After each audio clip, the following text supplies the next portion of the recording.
7 players who failed in their second spell. Shaun Wright-Phillips. There was a huge buzz around Shaun Wright-Phillips when he broke through at Man City in the early 2000s. It wasn't just because he was the son of Ian Wright, but because he was tearing Premier League defences to shreds and forcing his way into the England team. And then Chelsea ruined it all. Moving to Stamford Bridge for £21 million in 2005, Wright-Phillips might as well have waved goodbye to first team football, becoming an ornament on the bench for the next 3 seasons. He returned to Eastlands in 2008. Unfortunately for him, the club became even richer than Chelsea 3 days later. As you can imagine, he didn't last long there. Robbie Fowler. Returning to Liverpool was probably one of the greatest moments of Robbie Fowler's life, so the fact that he wasn't able to fully replicate his goal-scoring form of the 90s in his second spell probably doesn't keep him up at night. At 30 years of age and with his career clearly going nowhere, he was plucked from the Man City bench and offered a route home. He only managed 8 goals in 30 games for the Reds, but considering he got to play in the Champions League for his boyhood club yet again, does anyone think he's bothered? Robbie Keane. Do you think anyone regrets playing for his boyhood club more than Robbie Keane does? It doesn't matter, he's got about 50 of them anyway. After spending 6 prolific years at White Hart Lane, the Irishman declared his love for Liverpool and jumped ship in the summer of 2008. With Fernando Torres already at Anfield, Rafa Benitez clearly didn't fancy him and returned him 6 months later. Keane seemed slightly broken by the Anfield failure, bagging just 11 for Spurs over the next 12 months before getting flogged on loan to Celtic. Didier Drogba. Didier Drogba could not have bowed out of London any better.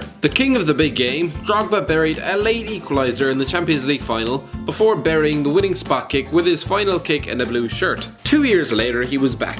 Now, he did win the Premier League and a League Cup, so what is he doing on this list? Good question. However, the Ivorian only bagged 4 league goals in his second spell, so as far as second comings go, bit lukewarm. Pascal Chimbonda. Pascal Chimbonda never was the epitome of professionalism, dating back to when he stuffed a transfer request down his sock during Wigan's last game of the season 11 years ago. Wigan were understandably happy to get rid of the French right back when Spurs took him off their hands in the summer of 2006. After making over 60 appearances in North London, he left for Sunderland in 2008. The Weirsiders needed just 6 months to size him up and send him back, where he played just thrice more. Joe Cole. Remember when Joe Cole had it all and was going to be the English Messi? Yeah, me neither, because back then Messi was a midget teenager who nobody had ever heard of. Cole was England's next great hope, however, winning the FA Youth Cup for West Ham before becoming the club captain at the age of 21. 10 years later, he was back at the club, and it's fair to say he hadn't quite lived up to his potential. In a world where England gave call-ups to Stuart Downing and Adam Johnson, he never quite made that left-wing position his own,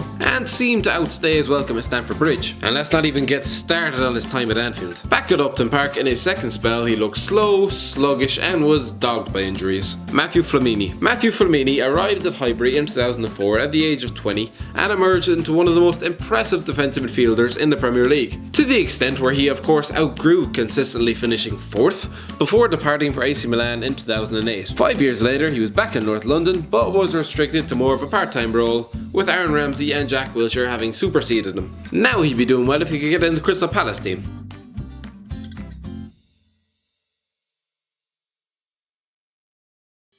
Thanks for watching. Don't forget to like, share and subscribe.